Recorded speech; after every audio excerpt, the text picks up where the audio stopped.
Hello, and welcome to my video for Planetary Annihilation. I've had people tell me I should play this game for quite some time now. I'm still not going to. And the reason is, well, there's a couple of reasons. The biggest one is I primarily focus on stories. If a game doesn't have a story, I don't really care enough to make videos about it. This game does not have a story. It does have a single player, Galactic War, kind of garbage. You can also do AI skirmishes, which you can also set up via the multiplayer menu, if you so desire to do a roundabout method, but this is effectively the single player campaign. It's not even really a campaign, it's actually quite boring, but it is here. You can change your faction, which does absolutely nothing because none of the factions are at all different from any of the other factions. They're just names and colors. You can also change the scale, which is going to be irrelevant for this, and the difficulty, which is also going to be irrelevant for this, and change your commander. If you get the game now, you're not going to have a lot of these commanders. I don't know which ones specifically you will have, but there will be a few that you don't have unless you were in the game during the Kickstarter and stuff like that. But regardless, there's also this. There's a bunch of these. I assume these are just different starting loadouts than the vehicle commander, but I haven't done enough Galactic War to know that, and I don't care enough to do enough Galactic War to do that, so we'll click the Go to War button. It'll load up the universe here. Greetings, Commander. Hi. Much has been lost since the reawakening. Others have come online, like you, Commander. They seek answers among the stars. Find the others, rip apart their planets, stop the spread of other factions, and annihilate them. Woo, there's your storyline. Isn't it great? Galactic map online. That is literally the whole thing. So here's the galactic map for Galactic Warfare. It's a bit bland, to say the least, but down here we have text slots. We can expand these as we go. Right now we have no text, so it's irrelevant. This is a planet controlled by us. These are planets controlled by nobody as far as we're aware. We can jump to them. Scanning. And if it turns out no one does own it, which no one does, we can scan it and we can get technology for free, and that'll take up a turn. So now we have technology. We can build advanced defensive structures already, which is kind of hilarious, but whatever. And this is basically Galactic War. Hooray, Commander Engine and stuff. So we do this for a while, and then eventually we would theoretically, not theoretically, it will happen, but eventually we will find another faction. Got a duplicate tech. I just want to. I think those are owned by a faction, the colored ones. Efficiency upgrade is available. Improved intelligence. I don't care about that. But this is basically Galactic War. If you go to a planet that's enemy controlled, you have an option to fight. I shouldn't say option, you can't really do anything except fight, but I don't know why it pops up.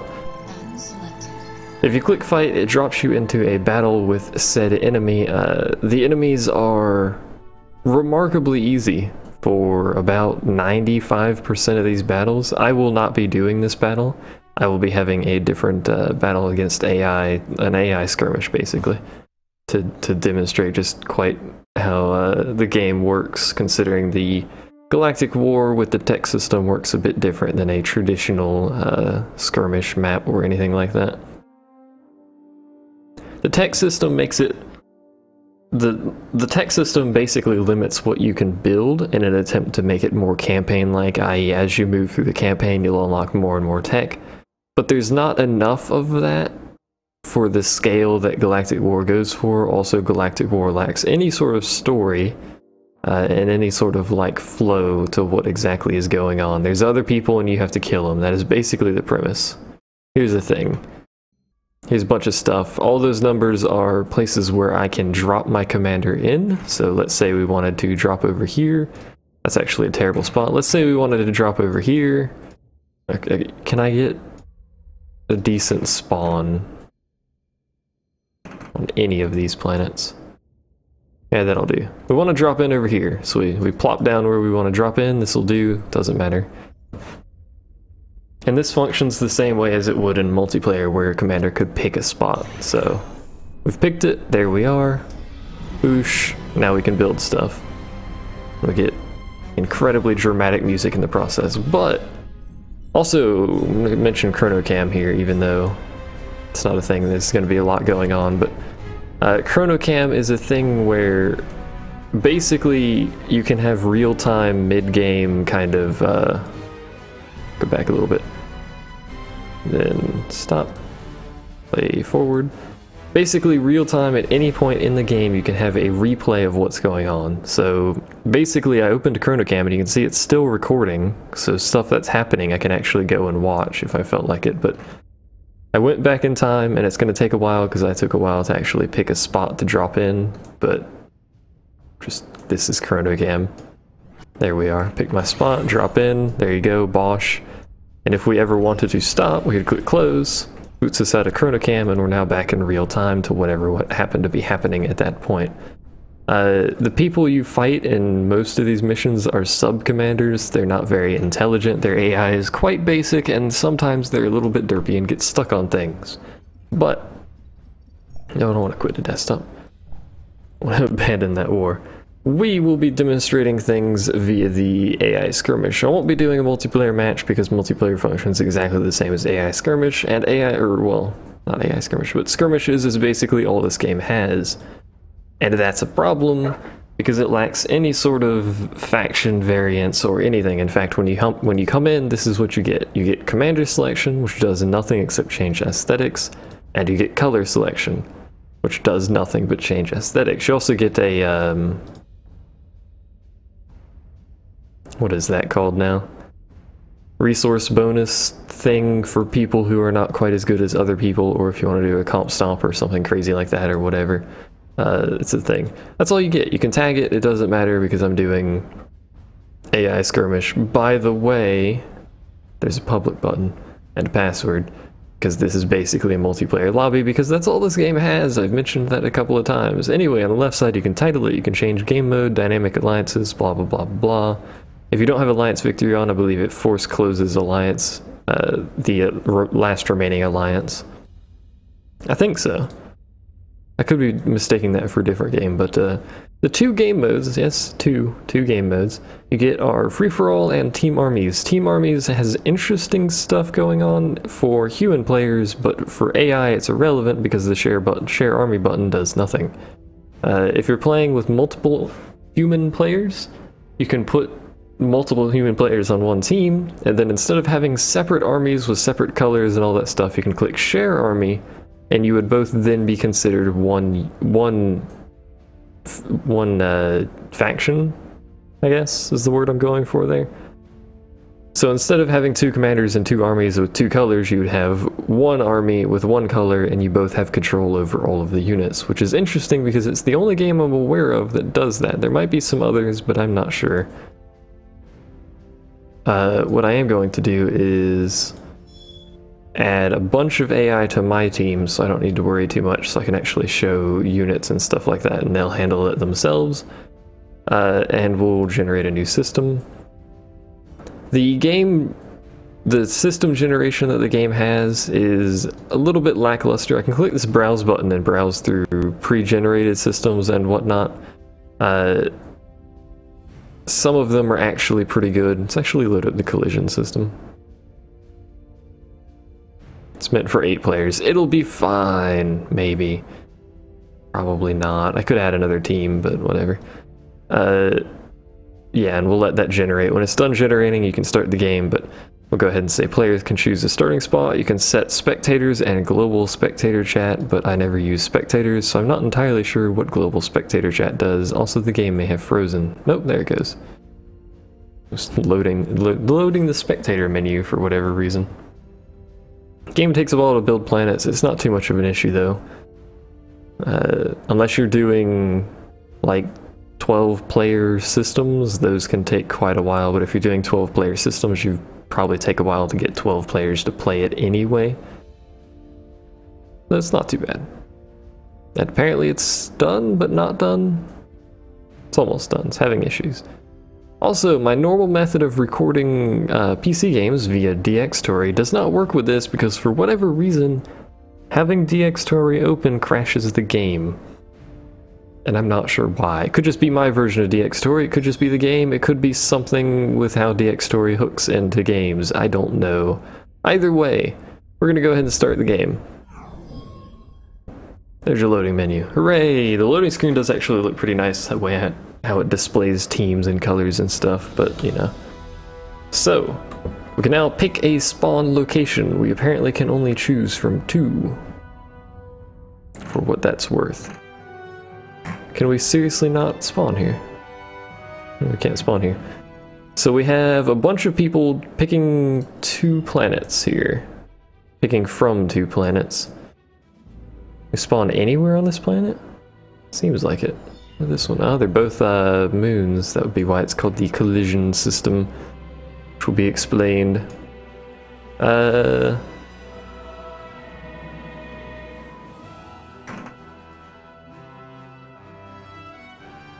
Sure, we'll spawn there. It's interesting that I can spawn anywhere on either of these planets.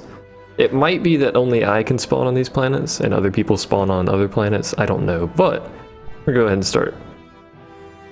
Once everyone has picked a spawn zone, you can start the game. It'll drop people in all at the same time in a competitive fashion.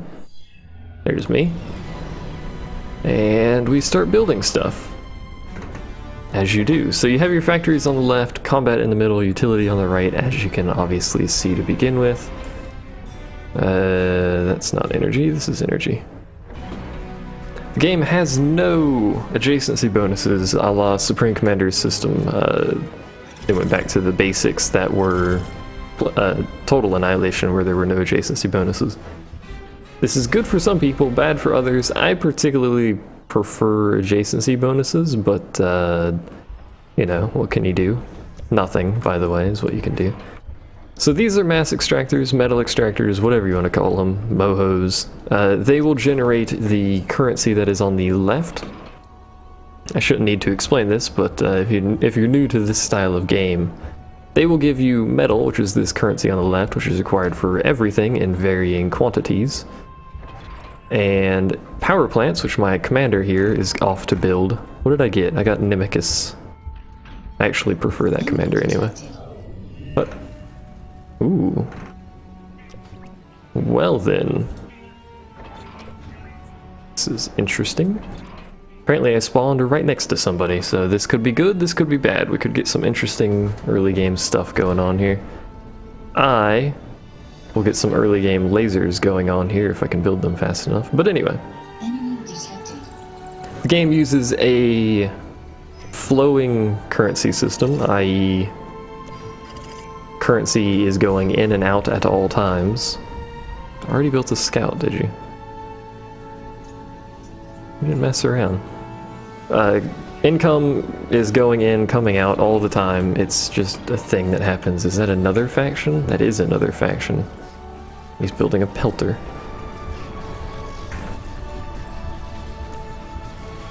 Don't know how I feel about that, sir. In fact, I will build a pelter over here. In the meantime, lasers will shoot things for me in a very dramatic fashion. My commander will come over here and defend this side of my base for me. So we're actually getting some real close action here at the start. So the big problems I have with this game are the... those bombers? I think they may be. Ooh. Commander there, commander there. There's no way we're gonna kill that commander with just these 2 lasers, no. What we can do though is build a bunch of flame tanks. Did you just nuke all of my engineers? Piece of garbage. There's a lot of stuff going on. It's hard to talk about things. I'm just gonna build some defenses around there for my commander.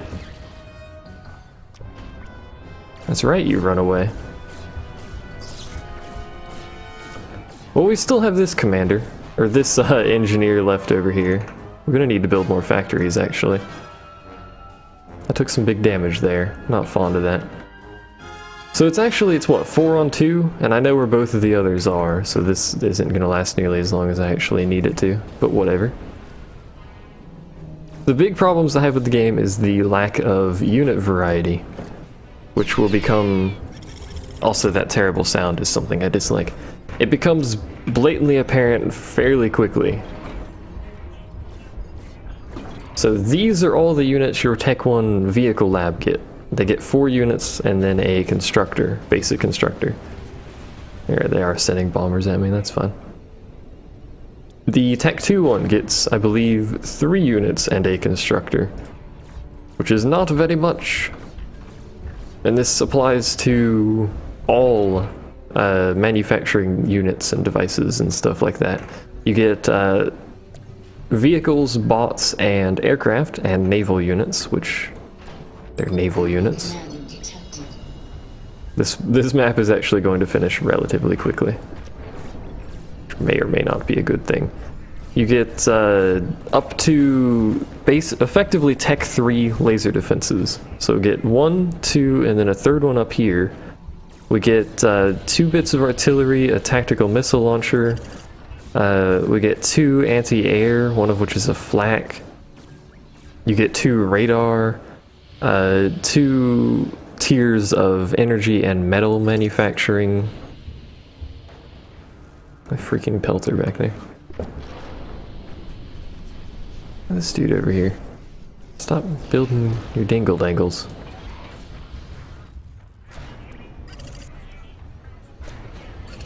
You get no, and this is a big one here. Did he? I just told him to stop building that. Stop building that. Words.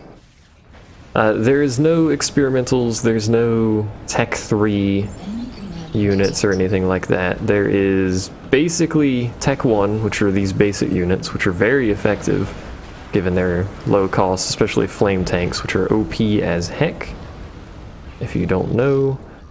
And then you get Tech 2, which are expensive, slow, very powerful, and usually pretty long range.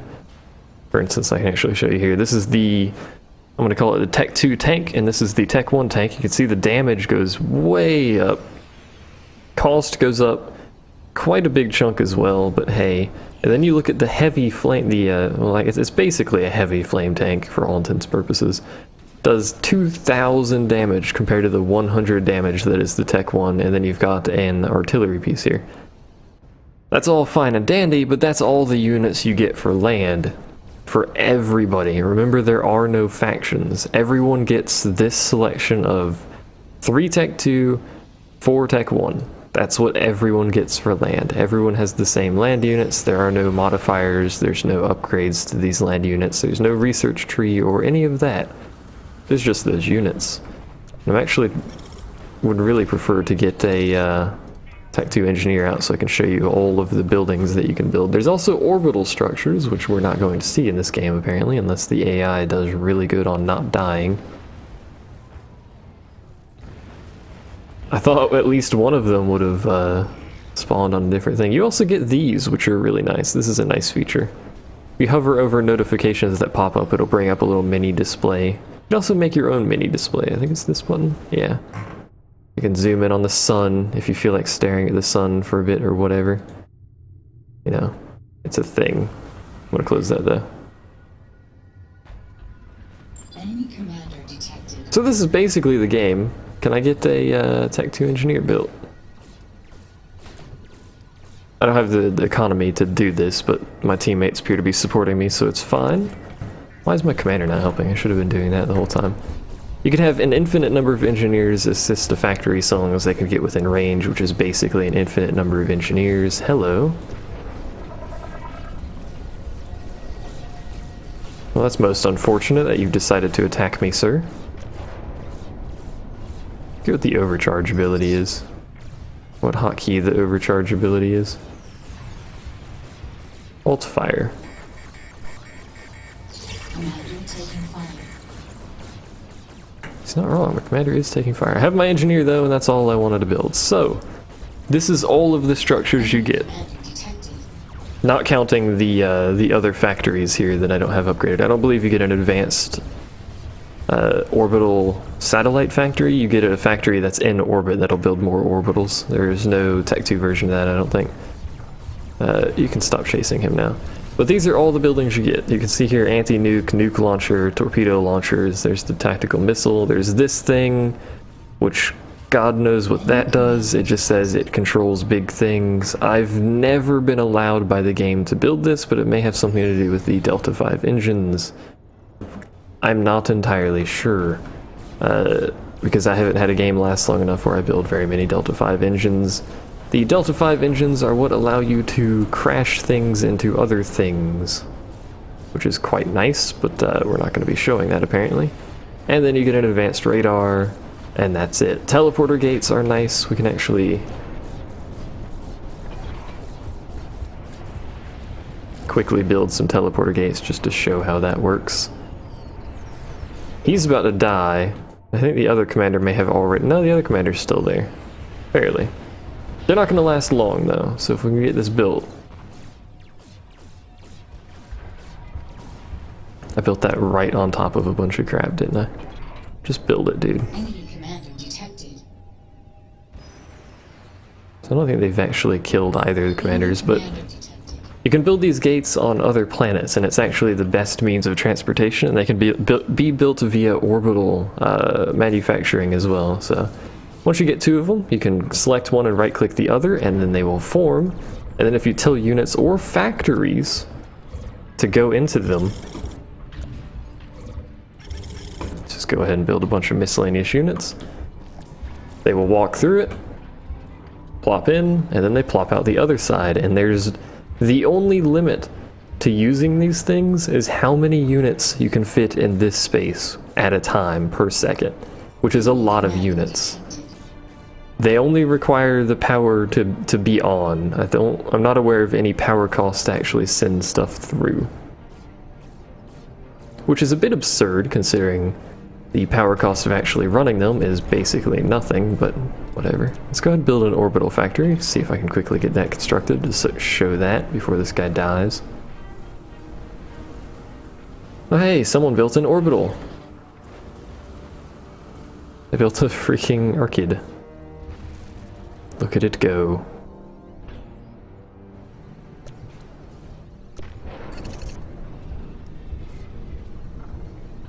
And you can see they can do that perpetually. And it's nice that you can actually tell your factories to do that. It means you can have actual you can have factories on one planet waypointed to another planet via these, because these can have waypoints set. So I can set a waypoint down here for that. And it works both ways, by the way. So you can send units back through if I want to. In fact, let's grab these guys, send them through. Have a waypoint over there. Those guys are about to die though, so we're running out of time. So you can see when they come through here, they'll pop out, path to there, and then they'll path down to that waypoint I set. So you can actually have these loop, kind of, as well. It's a little bit tricky to get them to do it, but you can do it. Let's see if we can build one of these fast enough. Anyway, from these you can build fighters, orbital fighters. They can only shoot orbital objects. They're very weak. Basic radar, very good considering it's orbital, scans a huge area. Someone just exploded. And an orbital lander, which will carry a unit to another planet for you. This dude, which is an engineer, can build teleporters, which is very nice, gas mining and metal, advanced manufacturing, and these things, which are orbital defense platforms, which are horribly OP. Like, ridiculously OP. These dudes are really hard to kill, by the way. If you're not sending large beefy units at them. He'll probably die to a group eventually. He can't keep this up as long as he's been doing it. In fact, he's about to die now. So I probably won't be able to construct this thing in space here, but the orbital defense platforms can shoot ground and orbital objects. I don't know if they can shoot planes. I imagine they can. And they're extremely effective at both of those tasks, and they're very cheap considering how effective they are at it.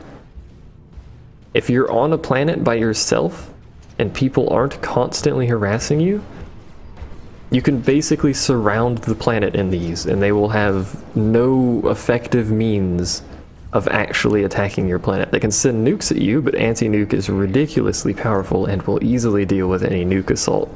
And nukes do go between planets, by the way.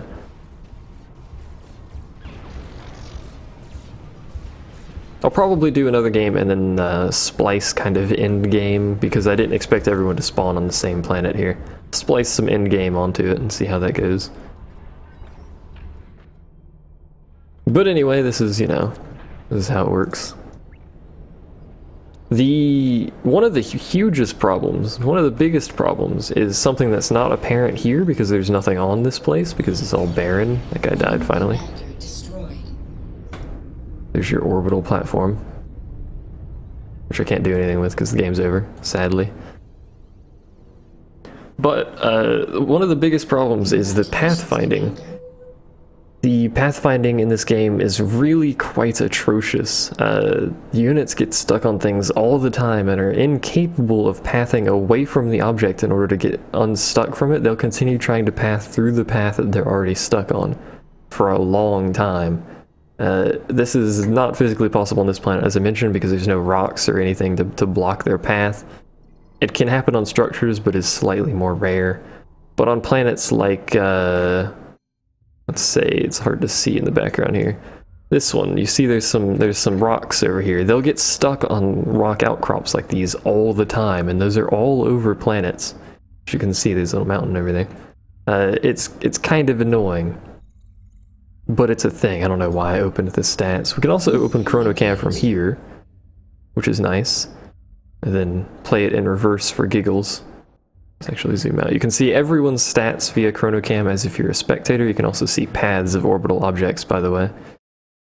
Looks like one of my teammates was actually expanding. Not that it mattered, but hey. So now we can watch it all in reverse if we wanted to. You have full view. It's exactly as if you were a spectator for the map, which is nice. You can look at armies and stuff like that and whatnot, so it's a nice little feature. ChronoCam is probably the best feature about the game, which is kind of sad that your replay system is the best feature about your game, but it is a really nice replay feature. But I'm not particularly interested in the game. There are no factions, there are just relatively few units. The actual like minute-to-minute gameplay is no more exciting than just playing Total Annihilation or Supreme Commander, which both have factions with varied units. Very varied units in some cases. It's just, you know, it's not all that interesting. The AI is all right.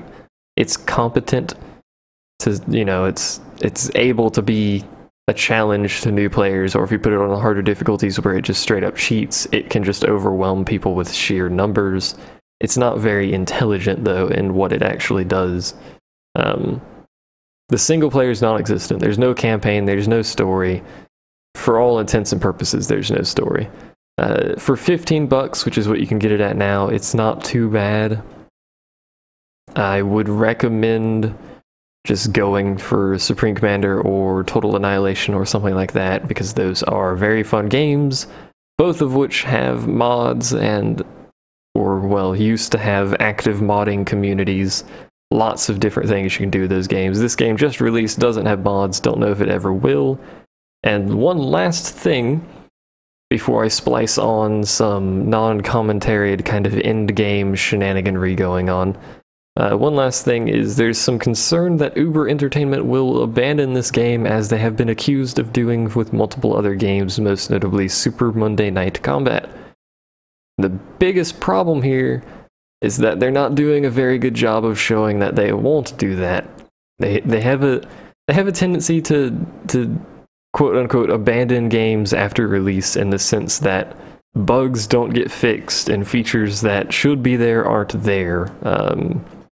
Regardless of the number of patches they put out. For instance, there's a quote weekly challenge thing for Super Monday Night Combat, if I'm not mistaken, and that was supposed to change every week, and then it stopped, and it's kind of not weekly anymore. Now it's kind of monthly, except it's still called weekly and stuff like that. But there's some concern there among the community that Uber Entertainment will abandon the game fairly shortly. And they're not doing a good job of showing that they won't, because they've started a new Kickstarter for another strategy-based game already, not very long after this one released. Even if they have different people on that game, which, you know, their art people are working on the game, fair enough. You don't really need art for a released game as much as this game needs other factions. But it's not very helpful when you start a Kickstarter for another strategy game when you just released a strategy game that still needs support. Lots of support. So, it's a thing. $15 though, not too bad. I feel kind of sorry for the people who paid $90 in Kickstarter, or even more than that in many cases, myself included, for this, expecting it to be the next big, you know, Supreme Commander 3, if you will, or Total Annihilation 2 or something like that. It's not. It's pretty far off from even hitting that benchmark. So, you know, whatever. But anyway, thanks for watching. I will splice on some Endgame stuff for the last, I don't know, 5-10 minutes of this video or so. Hopefully show off nukes or something, orbital combat or whatever. Thanks for watching. I'll see you guys next time. Hello. There's a few other things I forgot to actually mention that I intended to mention but got distracted because everyone spawned on the same planet. Because of the... God's sake. Because of the way the metal nodes or metal deposits are randomized, half of the time they will spawn too close to each other for you to construct buildings, because buildings have these miraculously goofy hitbox locations where I can't build something there even though realistically I should be able to build something there.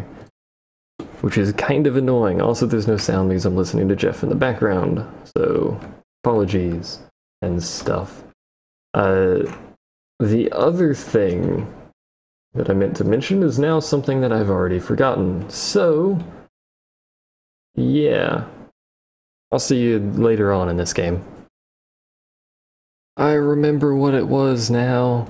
You can't adjust orders once they're given. You cannot cancel orders once they're given. You can't do anything with orders. So I can tell him to do this, but I can't change what I've now told him to do without completely canceling all of the orders. Which is silly, because even freaking Planetary Annihilation had the ability to adjust orders, I'm pretty sure. But whatever. Anyway, back to getting this mission thing, whatever, skirmish a bit late game. I said this was going to be uncommentated bollocks attached to the end of this, but it's not going to be very long anyway, but, you know, it's a thing. So we're actually losing this match pretty badly because I twiddled around too long and let Orange get too big. Oh, his name is Booyah. His teammate is completely worthless. He got shut down pretty early, although at this point there's not much we can do. Orange is doing the traditional endgame strategy of launching mini nukes. He is so far launched and hit with like 20 or more different nukes.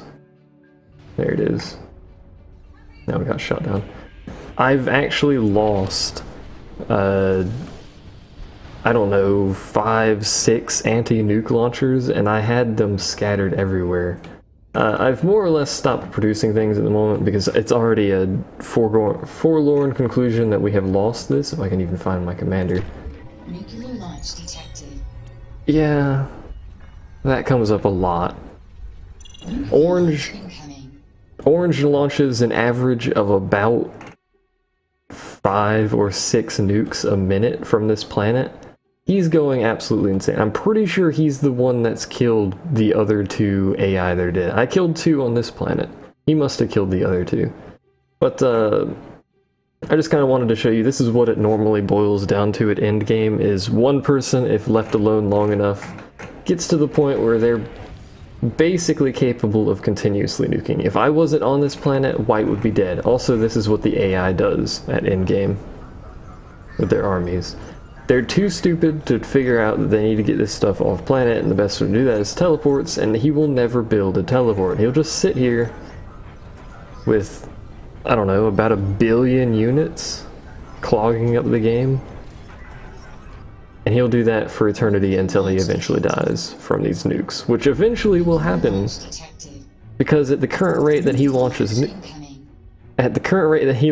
nukes, which as you can tell is a lot, my anti-nuke, considering I've stopped building, is not going to be able to handle it. So I'm basically waiting for my commander to die. But in the meantime, I believe we can actually see some of his planet for some reason. At least sometimes we can. Oh, this is Purple's planet. Purple doesn't have a whole lot.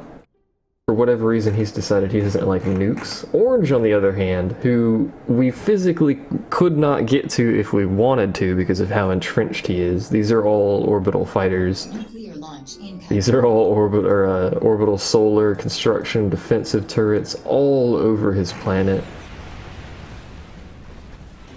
It's an energy planet. This is what happens when you land on his planet, if you happen to be able to do that. If you can get a teleporter on his planet, that'd be good, but he's absolutely insanely powerful, and there's really no means of which I have to stop him because of the rate at which he's launching nukes and very slowly taking this planet out. I could continue building and drag it on for an eternity, but I don't feel like it, so. Also, there's this planet over here, which, again, there's some orange stuff going on there. Well, there's another one somewhere, but I guess not. There's also a giant gas planet. God's sake. Which is a really good means of making income, especially since the AI doesn't use them. I told you the AI is not very good. It's competent, but it's not great. The AI will never build, as far as I'm aware, gas outposts. There goes another anti-nuke. I told you. He overpowers them very slowly. I think my commander's dying. They'll never build it here because they can't build ground structures, and they're very poor about building orbital structures. On gas planets, you can build these jigs. I swear to God, the AI. You can build these jigs, they're very good, lots of energy, lots of mass, better than a power plant and a mass extractor put together, which is nice. And that's basically all you can build here, which means it's really good for income. In fact, I have crazy amounts of income because of this. You can see I have lots of income. But it doesn't matter because Dude Bro was left alone for too long, and now he's just gonna nuke everyone to death. So, you know, that's basically what Endgame boils down to. In every game that I've ever played that gets to the point where nukes can be built reasonably without nuking your economy, pun intended. It just gets to this point where he nukes so frequently that's literally his only attack. He will never land here, and we'll never land on his planet. Even though there are holes in his defense, it's very difficult to make a push. He'll just do this. Over, and over, and over, and over again. So, you know, he actually hit my teammate there. My teammate is completely worthless once it's off planet. This is true of all AI. This is why the only thing he does is nuke me. He has a huge army. In fact, I'm pretty sure he has the largest army by like tenfold on these planets that he has control of. He'll never send that to us. He'll never build a teleporter. Even if we had no orbitals in space, he would land and he would probably try to build a factory instead of building an orbital because he's a doofus. So, can I self-destruct? What is it? Control D, Control K, Control C, that doesn't do anything. I don't know how to self-destruct. That's disappointing. I want the game to end so I can actually see stats on how many units Orange actually had and see what his planets look like just to kind of show you what it is. But yep, oh, now he's launching nukes from that planet as well, which have to do some sort of weird sun orbit to actually get to us. The orbits, while cool looking, don't actually make any sense. Also, they get convoluted as heck when stuff gets crazy at the end here. None of these orbits would actually function to get you where you would need to go at the speed things actually travel, but whatever. It's not a problem. And as you can see, I can't actually build ground here. It's weird, but hey, it's an orbital planet that the AI never uses, so I could technically litter the entire planet with gas mining and metal creation satellites, put my commander on a transport, and then be invincible because nothing will ever attack my commander on the transport. That beeping sound is awful. Is it Control Delete? Control K? Why would it not be Control K? Delete? That just blows him up? Does that blow up my commander? Oh, it does. There we go. Oh, I wasn't standing next to him anymore. God dang it. Either way, there goes all my stuff. Oosh.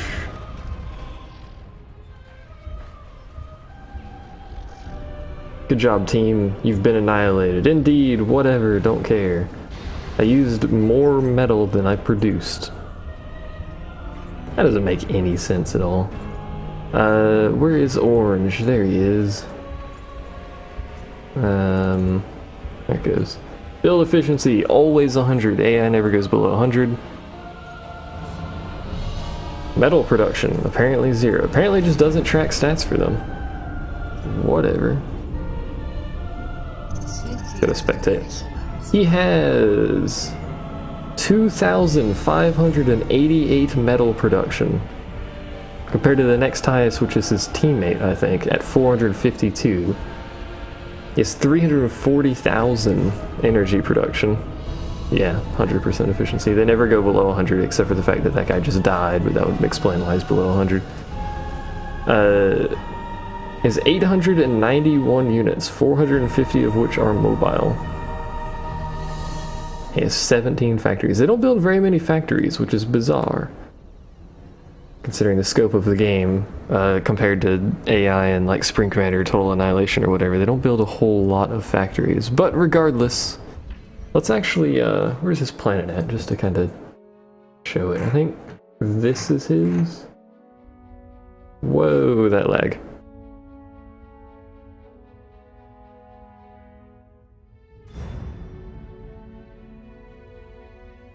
Cannot see his stuff because the game's not over. Is that what's going on?